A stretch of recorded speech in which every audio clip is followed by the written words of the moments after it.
Hi, everyone. Welcome to The World This Week. I'm François Picard. The World This Week in partnership with The Daily Beast. We go to Rome. The Daily Beast correspondent at large, Barbie Latza-Nadeau, is with us. Thanks for joining us. Thank you. Also joining us from Paris, Time Magazine correspondent Vivian Walt. How are you, Viv? Very good. Thank you. Also in the French capital, Patrick Smith, editor-in-chief of the Africa Report. Thanks for joining us. Greetings, Francois. Here's the latest.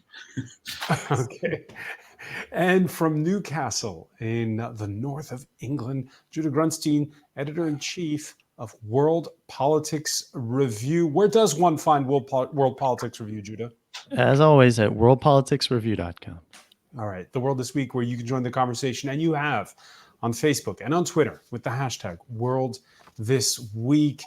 We have a pandemic which is spiking globally. We have tensions around the Mediterranean, and we have, well, the inauguration of a mosque in Istanbul, reconverted from a museum by Turkey's President Recep Tayyip Erdogan this Friday, Hagia Sophia, which was a holy place of worship for Christians before 1453, a monument for the ages, and the timing of the president's decision is a question on everyone's lips. Now, what do you make of this decision? Why now, Judah Grunstein? Why now? I don't know in particular the timing right now. I know that Erdogan is involved in a lot of regional adventures, whether in neighboring Syria, in Libya, for instance, where the Turkish participation has grown, sparring with the EU, tense relations with the US. And so in general, Erdogan uses this kind of identity politics to shore up his domestic base. And I suspect it has to do with that. There's also been some political challenges, some former political allies who have formed rival political parties. And then, of course, the pandemic and the economic hit. So, in general, Erdogan uses this sort of thing to shore up his domestic base when he feels like it's needed. So, I imagine it has something to do with that. Yeah, the reconversion of Hagia Sophia is a long-running story, Vivian Walt. What was your reaction when you saw that, yes, that final decision had been made? You know, for anyone who's visited the city, walking into Hagia Sophia is just an extraordinary experience. It is just overwhelmingly beautiful, historic, old. And the fact that they, went to the lengths of like covering up mosaics of the Virgin Mary is very kind of troubling. This is, in a sense, the only Muslim country that has been effectively secular for a long time, and that is slowly eroding. And the kind of religiosity and, as Judah says, the sort of mix of, geopolitics with religion, which is such a feature anyway of that region, is in some ways very dangerous. We're only talking about one, building, one very significant building, but nonetheless, what it says in terms of where he would like to position himself regionally, in terms of the regional political power struggle, is, this is obviously reflected in what he's decided to do here. Barbie Latza-Nadeau, the condemnation coming not just from the Orthodox Church, but also from the Vatican. When you hear Vivian Walt talk about it being dangerous, you agree? Well, Pope Francis certainly agrees. He made a very vocal statement about it, saying he was very troubled and pained by it and praying to the Santa Sophia. And the Pope is very careful about what he weighs into politically. And I think the fact that he chose to weigh into this means that it really was troubling to him as well. Patrick Smith, it's coming, and you heard the rest of the panel mention it, at a time when Erdogan's got trouble on the home front, but he's got, it seems, a lot of trouble regionally. There's been standoffs over oil and gas in the Mediterranean Sea. There's been as well northern Syria, where the Turks say they're keeping their troops. And now there's Libya, with this week Egypt's parliament effectively saying it gives itself the right to intervene if Turkish-backed forces from the UN-recognized government enter CERT. Right, yeah. I think he's actually played it quite smartly in Libya. He's on the side, as you say, of the UN-recognized government in Tripoli. He has managed to team up with the Italians, who are, like France, pursuing their own economic interests in Libya. Italians, that is Eni, the big Italian oil company, versus France, Total. They both have an interest in the oil stakes in Libya. France is seen as aligned with the Libyan National Army of Khalifa Haftar.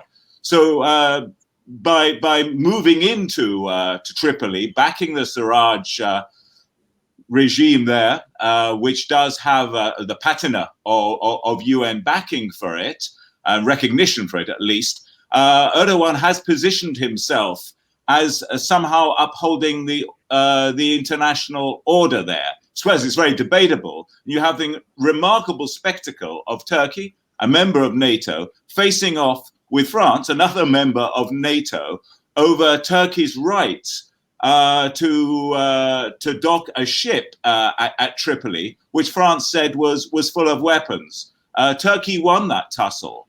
So it's another mark for Erdogan. So I think of all the things that Erdogan is up to, whether the internal commercial wars, the internal culture wars within Turkey at the moment, his policy in Libya is playing out quite well. It will, by all accounts, give him some sort of beachhead in Tripoli, as the next stage of the Sarraj government then is to go on to Sirte and take full control of the oil interests now of the oil export facilities in Libya. And if he's which brings us to the question of Egypt and the red line they've defined. We've been asking Patrick all week whether or not Turkey's overstretched with all of the areas in which it has a finger in the pie. It's taken sides most recently with the spike in tension between Azerbaijan and Armenia.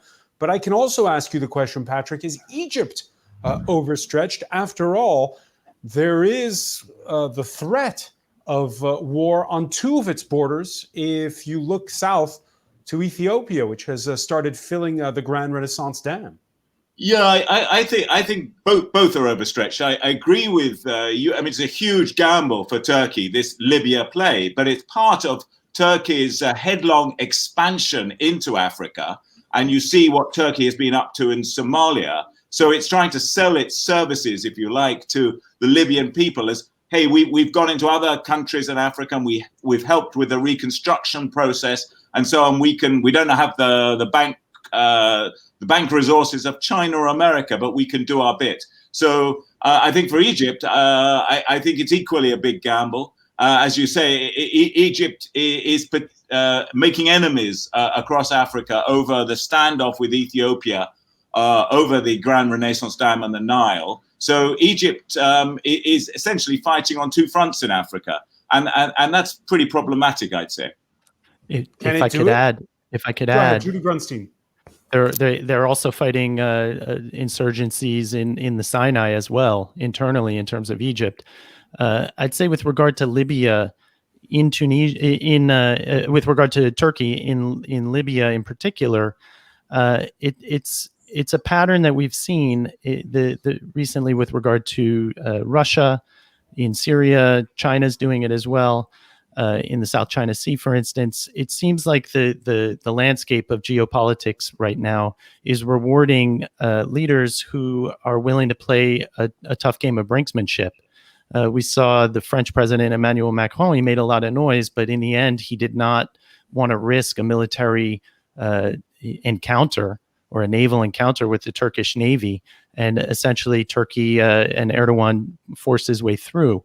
It's also important to note, however, that in Libya, Erdogan's investment it's a very light footprint. It's mainly mercenaries that he's recruited from Turkey's proteges in Syria. It's a low cost, some drones and mercenaries right now, and some weapons. So it's low cost. There are no casualties coming home, for instance, in terms of domestic opinion, similar to what Putin has done in Syria. So right now, I think that that brinksmanship is being rewarded. I think that neither Egypt or Turkey really has the resources for a full-scale confrontation, a military confrontation, especially Turkey in terms of projecting force at that distance.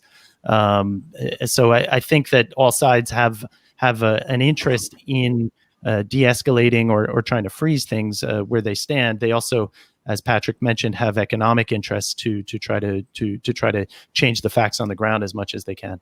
All right. You hear our panel there talking about Europe seeming on the back foot when it comes to what's happening throughout the Mediterranean.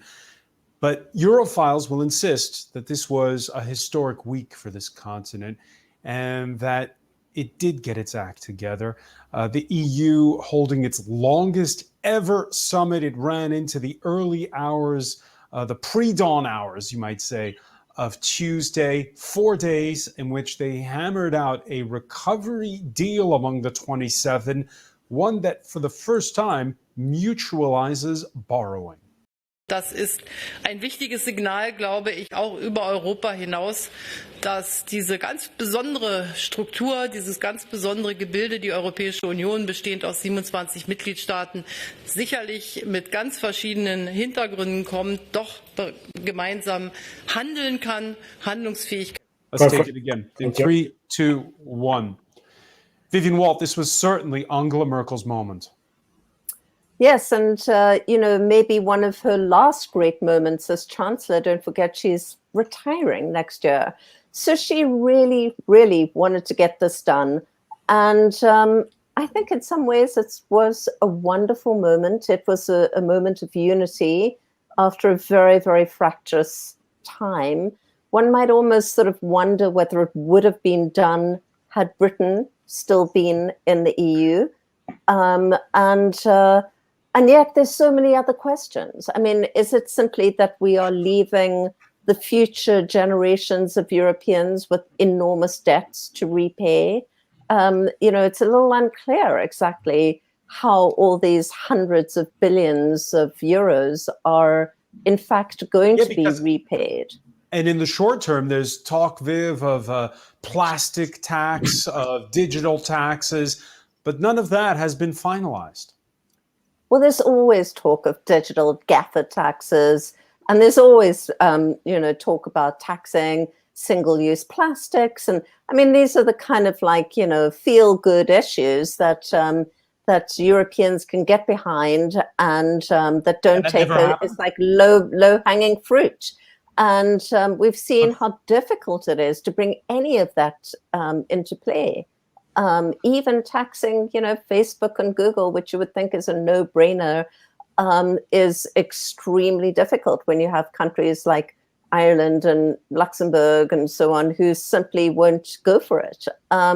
So I just think, yes, I think in some ways it was a moment in which you got up and thought, oh my God, aside from the pandemic, we actually have a major economic crisis to deal with, because most of us in our daily lives have not yet felt it in Europe. And I think that the longer term issues are probably quite big economically and haven't yet been confronted. Yeah, Barbie Latza-Nadeau, Tuesday morning when we wake up, people are saying, wow, Europe finally has its Hamilton moment, a reference to 1790 in the United States when Alexander Hamilton got the states to agree to mutualize their debt. It's supposed to be this great thing. It's Friday. We're not really talking about it all that much anymore. That's right. Certainly not in Italy, where it's become this very, very, very divisive because, of course, the Giuseppe Conte is not an elected official and he doesn't have a political party. So when it comes to how Italy's going to spend this big chunk of money to revive the economy. They don't really know how they're going to be able to go put that forward. It's very, very difficult. The opposition, the Eurosceptics are right there saying it's never going to work. They're going to, veto every possible plan. It's not going to be easy for Italy to spend this money wisely. And I think the rest of Europe is probably looking at Italy to once again disappoint them and how they go forward. Patrick Smith, Mark Rutte, the Dutch Prime Minister, emerging as some say the new David Cameron, in the sense that he was the one playing the foil in all these negotiations. The Austrian Chancellor, in a tweet, embracing that term of frugal four, which sounds like something out of a Marvel comic book. Your thoughts on the new Europe? Well, I think it hasn't healed any of the fractures between Northern Europe and Southern Europe, Western Europe and Eastern Europe. In fact, you probably got more. But I think strategically, it's a big blow for the right-wing centered frugal four. And yeah, it's quite remarkable that the Netherlands, which has a far smaller economy than Italy's, is cast in this role as trying to discipline Italy.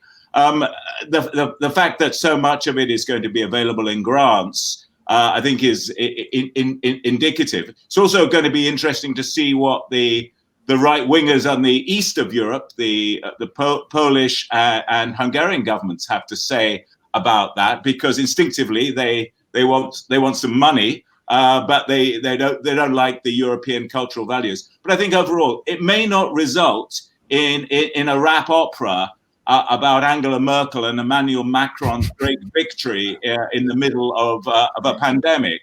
But I think it is a moment for European progress. I don't think you can deny that in terms of progress on the European project of integration. It's not irreversible, but I think it's a key advance on what was hoped for. And I think the counterfactual would be if that slightly ill-tempered 4.5 days of arguing, late nights and arguing, had not resulted in a deal, then I think it would have been a huge blow to the European project. And so they've kept it on the road at least. And you heard Vivian Walt say that if the UK was still in the EU, it probably would have been different. Come in, Newcastle. Judah Grunstein, your thoughts? I'm not sure, actually. I think that with regard to the deal, the real long-term strategic foresight that goes into the deal is recognizing the errors from the response to the European debt crisis, and not just the immediate crisis of the economic needs of the countries that have been really hard hit. The second order political impact, where because of the EU's response to the debt crisis, it really empowered populist and far-right parties to say, look, the EU isn't there for us when we need them. And so I think that in that sense, it's a great move, because the response will be a generous one of solidarity, and it will, I think, cut the legs out from under those parties if it works out well, if the money is distributed and the plan goes through. So I think on that level, it's a very wise and strategically far-sighted approach. At the same time, in terms of the historic nature, it's a one-off. It's only for the coronavirus pandemic response, so it's not quite Hamiltonian. It's Hamiltonian light, shall we say, or limited. The other thing I think too, where there's a real downside, is that in order to push this package through, it was sort of giving with one hand and taking with the other, because when you look at what the 7-year budget roadmap that ended up being passed for the EU, it cut a lot of the things that are going to allow the EU to be a real strategic actor on the world stage, but also in terms of protecting Europeans. French President Emmanuel Macron, a lot of his discourse on the EU has been about a Europe that protects. That has to do with EU defense, cut by about 50% to the point where it's not really going to be an effective funding stream for the kinds of projects that are needed. Healthcare, cut in the middle of a pandemic, seems somewhat short-sighted. things like the Erasmus program, which really promote a European identity, the foreign exchange student program, cut. Not necessarily cut to zero, but trimmed. And so I think that idea, and then also with regard to EU defense, the idea that Europe can actually stand up to China, that Europe can actually be a security actor in the Mediterranean, for instance, and stand up to Russia. So in the immediate, it was very farsighted and very wise in terms of making sure that the response to the coronavirus pandemic did not fuel more nationalism and populism and far-right parties. In the long term, it hamstrings a lot of the projects and vision and proposals that would allow the European Union to become the kind of structure that can really pay dividends, but visible dividends to Europeans, the kind that people can point to and say, see, this is why we need Europe. That's always been a real problem because a lot of the benefits of Europe are invisible. And so I think the long-term budget might undercut some of the achievements of the collectivized debt agreement. Yeah, and it's happening in the middle of a pandemic. We saw this week that the number of cases here in France starting to creep up once more. They're keeping a close eye, most notably on the western district of Mayenne, where they have a handle on it.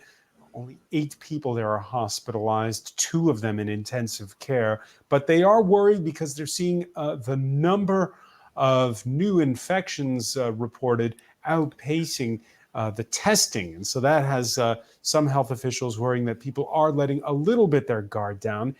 This week in the Daily Beast, Barbie Lazzanado, you wrote that the Italians have not let their guard down. In fact, they have become poster children for contact tracing. That's right. And it's been very, very successful. Of course, Italy doesn't want to go backwards. We were the first epicenter outside of China. And, we were seeing upwards of 900 deaths a day, which is a lot for a country of 60 million people. And through this very aggressive contact tracing, which is done through random testing for both antibodies and active virus, they've been able to isolate a number of clusters. And those clusters don't necessarily spread outside of their isolated area. And that's been very, very positive here. But, Italy's been very, very strict about face coverings, about social distancing. They closed down very popular squares in Trastevere and this lively part of Rome over the weekend last week, just to try to stop people from gathering. So they're very, very strict about it. And somehow, oddly, strangely, the Italians are following the rules, which is something in my 25 years here I have never seen before. And the Italians confident that they'll be able to open up schools in September, you report, with staggered classes, open air teaching at times. Right now, though, we're getting news from South Africa that schools there are going to be shut for 4 weeks again. South Africa in the southern hemisphere, where it is the middle of the school year. Still, the country's president trying to put positive spin on things. As a country, we've never before faced such a severe crisis or such an abrupt disruption to our lives. Under the most challenging conditions, our response as a nation has actually been quite remarkable. Even as we may have made some mistakes, we have shown an extraordinary capacity for innovation, for solidarity, and for collective action. Vivian Walt, your reaction to the words of Cyril Ramaphosa? Well, in some ways, he's correct that the response has been remarkable. It is amazing that in a country with such incredible, jarring inequities and poverty and overcrowding, there has not been a kind of outbreak of, incredible violence or, rebellion or basically, disobeying the lockdown. People have generally been extremely serious about it. And there has been a great level of solidarity in a lot of the communities. The real problem with South Africa is always the problem with South Africa, and that is that there really are 2 South Africas. There is, the rich or first world South Africa, and there's the developing world South Africa. And depending on which South Africa you live in, you have a very different reality in terms of coronavirus. So, there are millions of South Africans who live in informal housing with very little water treatment, or, forget about social distancing, there is none. And then you have another South Africa, which is for whom lockdown is possible and working from home is possible. So, just like every single country in the world, this really does bring out in very stark relief the kind of inequalities that already exist in a society. And you have that parallel playing out between the race to save lives, with a spike in the number of cases in South Africa that we've seen, and the race to save livelihoods. Squatter camps, Viv, around Cape Town have mushroomed since the start of the pandemic. Indeed. And, there have been mushrooming for the last, decade or so. For anybody who visits Cape Town regularly, as I do, it's visually just so striking what has happened. And I think this is kind of one of the hidden tragedies, or not that hidden actually, that President Ramaphosa doesn't really talk about, which is that it has exacerbated the really deep social and economic problems in the country that have not been solved in the decades since liberation, as South Africans say, since the end of apartheid. Over in Johannesburg this week, we saw protests by workers and owners in the restaurant business, angry that they feel that the lockdown has been too tight and is deeply hurting their business. It's caused me not to be able to afford even the smallest things for my family. Just to pay the bills has become a problem. Plus the government hasn't done much on helping us with the UIF, so most of our families are going home to bed hungry.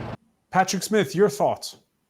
Well, I think the point about the inequities, well made, absolutely critical to understanding where South Africa is in this. But we shouldn't forget that long before the pandemic, it was heading into probably the worst economic crisis since liberation in '94, perhaps before that too, as a result of the 10 years of the Zuma presidency. So Ramaphosa at that stage was trying to pick up the pieces, and he still faces running a very divided house in his own party, the ruling African National Congress, let alone opposition from the sort of right-wing Liberal Democratic Alliance Party, which has been chafing at some of the restrictions. I think the point is that they started off very, very well with a lot of innovative ideas about mobile testing stations and closing down the economy early. And then the first crack started appearing pretty quickly after that, which was a pretty clumsy enforcement of those regulations by the security forces. And there were some really terrible incidents when alleged violators of the pandemic restrictions were shot dead. And I think that really gets to the dilemma across Africa as a whole. How far you can do containment and restrictions, and how far your economies can bear that. And I think in South Africa, they're going to continue to tread this very, very difficult line. What they have done, I think, is rather than stop it in its tracks or kind of reduce it, as you've seen in countries like Italy, in that way, they've just slowed the spread down. And the projections are that we're going to see it continue to sort of bubble with increasing cases, maybe as many as 50,000 extra cases a week, maybe more than that in South Africa alone, for the next month or two. So this isn't going to go away quickly. And it's just adding to Ramaphosa's own problems in trying to get consensus for some sort of economic reform package and not really having the money to do that. All right, the number of the week when we look at this COVID-19 crisis is 4 million. The number of cases in the United States of America. There was a turning point there this week with the President Donald Trump, for the first time seen over the past weekend, wearing a face mask, saying wearing them is patriotic. The same Donald Trump who is also been accused of trying to change the conversation by sending mostly unidentified federal agents to Portland, Oregon, over the objections of local authorities, and now saying he wants to do the same for cities like Chicago, Philadelphia, and New York. The cities, unfortunately, that are in trouble are all run by Democrats. You have radical left Democrats running cities like Chicago and so many others that we just had a news conference. And unfortunately, that's the way it is. I mean, that's the facts. Donald Trump, who has sent some 200 of those federal agents to Chicago, again, over the objections of local officials. That's not democracy that we saw unfolding on the streets of Portland as a result of this federal action. That's what we call tyranny and dictatorship. And we are not having it in Chicago. Judah Grunstein, is that tyranny and dictatorship we're witnessing? It's not far from it if it's not actually it. It's hard to make the distinction. There's an internal contradiction in Trump's position and in the position of a lot of the people who support what he's doing. In the U.S. federal system, the federal government has certain authorities and the state and local authorities have others. When it comes to something like shutting down lockdowns or wearing masks, for instance, the federal government cannot really mandate that on a state and local level. And no one actually called for the federal government, or none of Trump's supporters called for him to do that. And I think had he tried to do it, or when it was suggested, the reasoning was federalism and state authority. Now you have a situation where actual local and state leaders are saying, we don't want these federal agents in our jurisdictions. But in this case, federalism and state authority is not a good objection for Trump.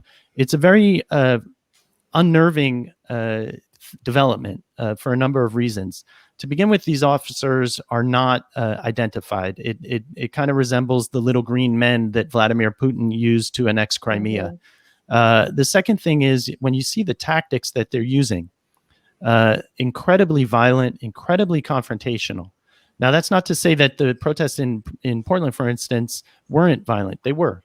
And there is a certain point where law enforcement agents need to enforce the law and need to ensure order and safety. At the same time, there are tactics and there are ways to do it that de-escalate the situation and certainly don't result in the kind of just indiscriminate beatings and tear gassings that we've seen. The third thing is, and this is a bit of a broader point, we at the height of the U.S. involvement in Iraq, when it was all about counterinsurgency, there were a lot of people at the time who said this is the sort of thing that comes back home. You can't have a 19-year war in Afghanistan and however long the U.S. was in Iraq and not have that come home. It always comes home. In this case, around the country in the U.S., it's come home in the form of former military that have in higher proportions been hired as local law enforcement, and in this case as federal agents. It's come home in the form of military equipment that's been given by the federal government to local police police forces, so that you see local police forces riding around the streets of American cities in the kinds of vehicles that the U.S. was using in the middle of Baghdad in 2006, which is horrifying. And now it's come home in this sense of the president of the United States having his own private militia with which he can antagonize local authorities and terrorize American citizens. So I think that any way you look at it, it's a horrifying development. It's one that I'm happy to see the local authorities and the local mayors and governors pushing back against. And again, the reasoning is very clear. Trump wants to distract from his catastrophic handling of the pandemic. And the best way that he thinks that he can do that is by having televised confrontations between uniformed agents and the protesters that he's characterizing as Antifa, as radical left, et cetera. But really, it's pretty transparent what's happening. All right, it's not just as you put it, his private militias. A lot of those border patrols, it seems, who are on the whole characterized as more attuned with the views of Donald Trump. The Daily Beast this week, Barbie Latsanado, running a story about how, well, chiefs of police are against it, mayors are against it, but the policemen's unions are for it. In fact, there was an open letter by the head of the policemen's union in Chicago asking Donald Trump to send in his federal agents.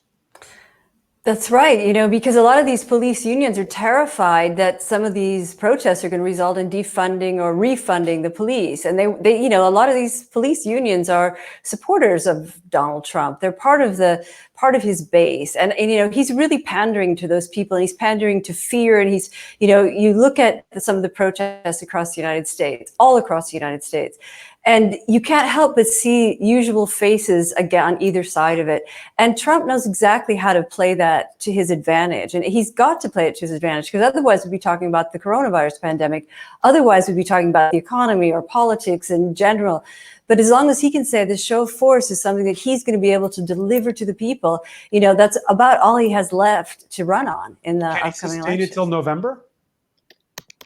We'll see. I mean, I don't think the protests are going to stop anytime soon. And I think part of that is because, you know, the police are, I mean, in some way, they're all playing the same game. It's very choreographed, and they all know what their role is in this. And those who want to see Donald Trump win in November will want to see the protests continue until November. Vivian Walt? You know, I have to say that the fact that we're talking about this so late in the show is in some ways a measure of how this has become a little bit normalized for us. If this was some other era, 5 years ago, 10 years ago, and we saw the kind of footage that we've been seeing the last few weeks in the US, it would be far and away the biggest story in the world. It is just remarkable what's going on in the US. You have what is effectively a fairly widespread revolt. And in so many cities, we're not just talking about Portland. We're not just talking about Portland and Chicago. We're talking about dozens of cities right across America, where you have basically a federal government that at this point appears to be hunkered down, militarized. The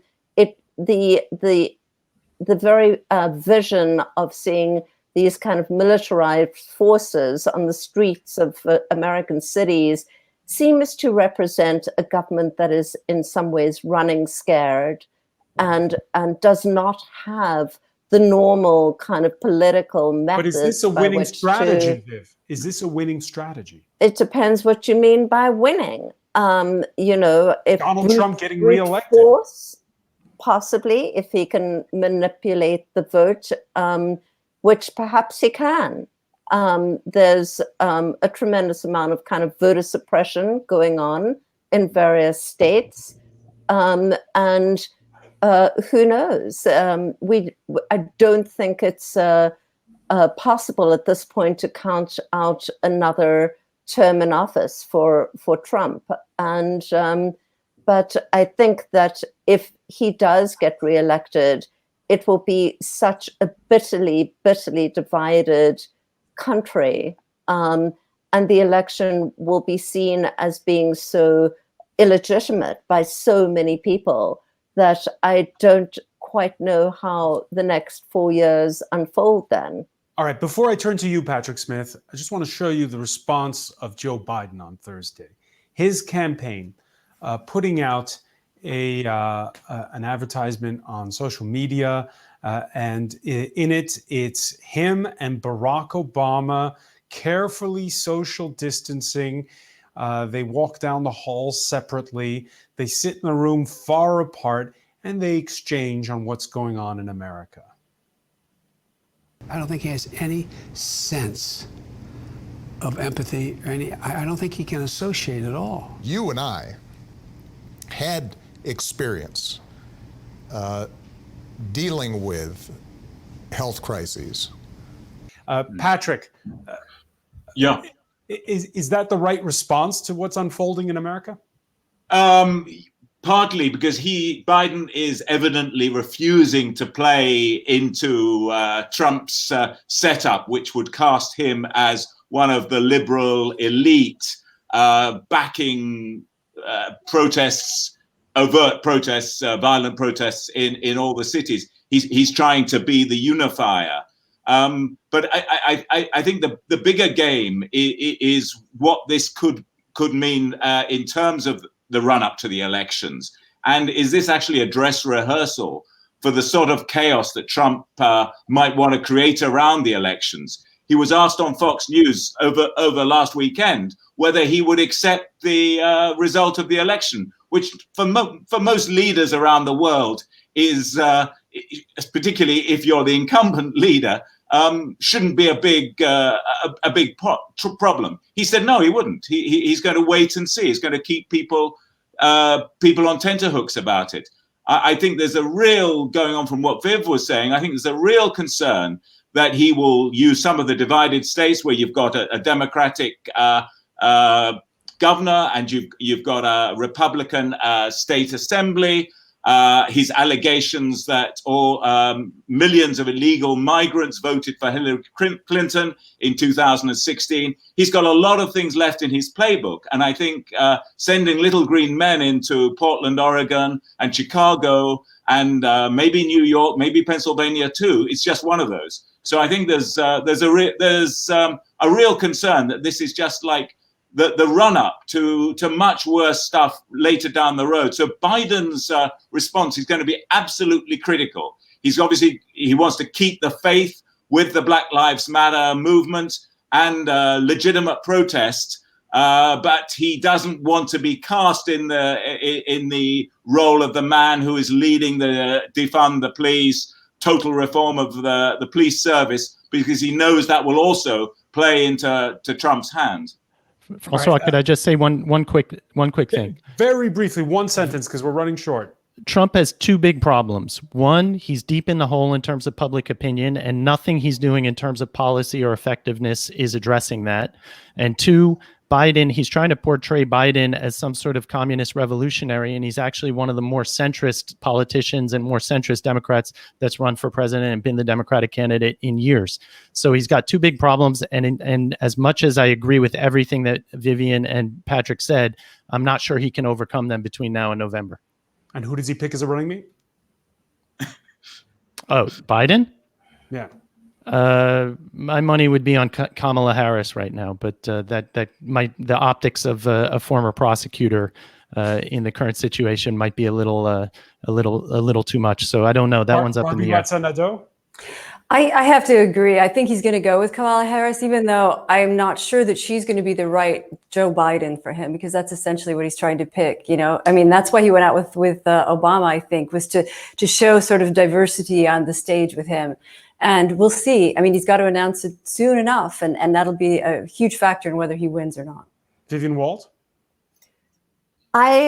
I'm going to punt on this one. I don't know, other than to say that it's, an absolutely crucial decision that he has to make.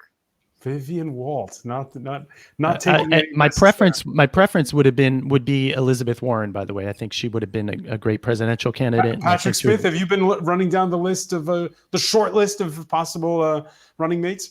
Yeah, I saw Susan Rice on American TV over the weekend, and she looked like a serious candidate too, part of Obama's administration.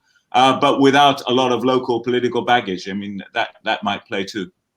All right, we're still getting, by the way, loads of response from viewers, and it's touched our hearts, and I know it has for Barbie Latza Nadeau regarding Christopher Dickey, and we would have all loved to turn to him at this point. Christopher Dickey, the Daily Beast foreign editor who passed away suddenly of a heart attack a week ago. We've gotten responses everywhere from Port Harcourt in Nigeria to County Cork in Ireland. People saying like Metri, some who knew him well, shocked and saddened to hear the news. I've known Chris for almost 40 years. We shared many conversations and stories over dinner in Jordan and Qatar. That went over Facebook. On Twitter, Shelley saying, I only knew him through the world this week and was always impressed by his insight and amused by many of his comments. He will be missed by far more people than he could ever imagined. Now, I don't want to put words in his mouth as to who Christopher Dickey would have liked to see as a running mate, but I know he said, Barbie Latza-Nadeau, that he would have liked to have seen Joe Biden pick a cabinet early. Like even he said it on the show, have his cabinet out there early so that he can appear like he's governing. With this sort of tactic of letting Trump fall on his sword, not making too many public appearances, is that the antithesis of what Chris would have wanted in a way? Yeah, Chris talked about that a lot, that Biden shouldn't be focusing so much on his vice president. He should be focusing on the cabinet, as you said, because we need to see what the whole picture is going to look like. And we can't put all of the weight into just the woman. And he said it's going to be a woman who's by his side. And I think Chris, I've talked at length, let's say, about this with him. And I think I think it's good advice. And I think Joe Biden probably isn't listening to it, but maybe should have been. All right. There's still a long time to go before that Democratic convention in August. We'll see if those announcements come sooner or later. I want to thank you so much, Barbie Latza-Nadeau, for joining us from Rome, Judah Grunstein in Newcastle, Vivian Walt and Patrick Smith in Paris. We want to thank you for being with us here and for all of your support here on France24.com, as well as Facebook, Twitter, and our YouTube channel. Bye for now.